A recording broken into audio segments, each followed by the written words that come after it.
Them asked me in Lunyankore how I could end up marrying a traitor of a Muganda as if I never saw Banyankore to marry.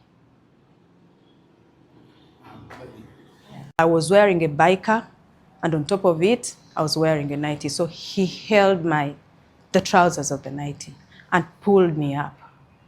Then he held the shirt of the nightie from the back.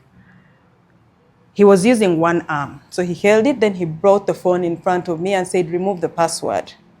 I said, I have told you I will not remove the password. The one that he came with held me in the neck here and lifted me off my feet in the neck like this. So when he lifted me, in self-defense, I kicked him because he was in front of me. So I kicked him in the groin, and then he walked away. This one pulled me, the buttons of my shirt broke, and he stayed with my shirt in his hands.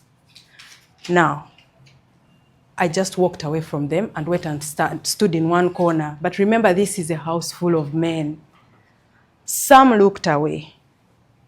Some were unbothered. One of them said in Luganda, nedda nedda mama muddize essaati ayambale.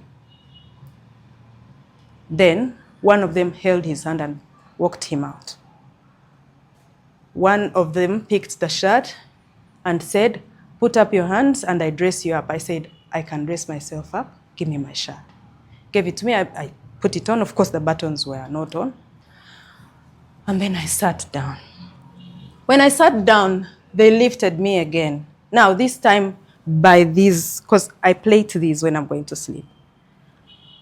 That same man held me by my hair, lifted me up. We have poles in the sitting room, and hit my head on the pole and slit my mouth.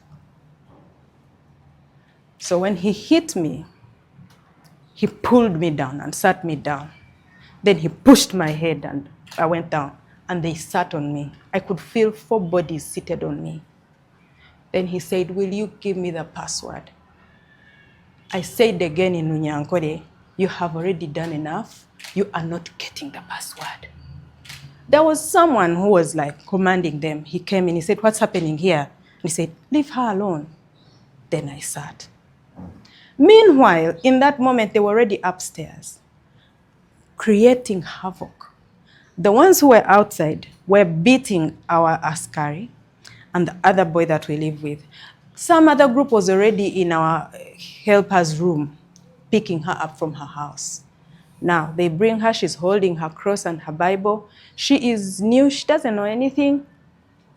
They ask her, where is the controller room of these cameras? She said, I am new, I don't know anything. They bring in the askari. They want to take him upstairs. He says, I have never gone that side. I don't know what's there. They ask him, where is the basement?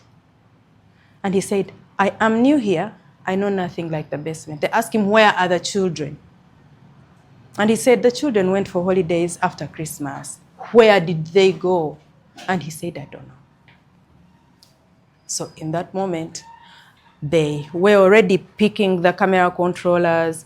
They were already picking the MiFi. They were already picking all the phones in the room. They took AirPods, chargers, power banks, hoofers, radios, anything electrical, laptops, everything.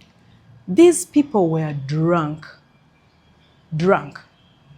The house was stinking.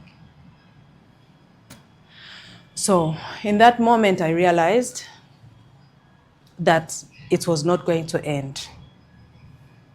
They took the girl out, they took the askari out, and then they started asking me in Runyankore, so you brought your brother to run on the Kampala MP seat. Did he win? You think you can just bring foreigners and bring them in Kampala and think they will win in Runyankore? And then another one asked me and says, Okashwerwa mwinazi w'omuganda abanyankore okota kubareba.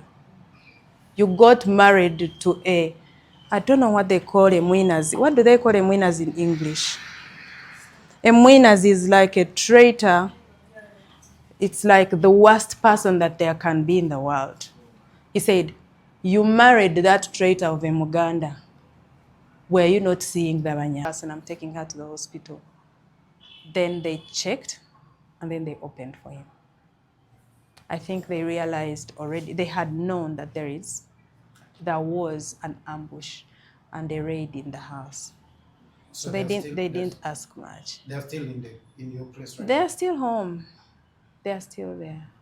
Maybe finally from me. Did you, like, by the time, because you said you moved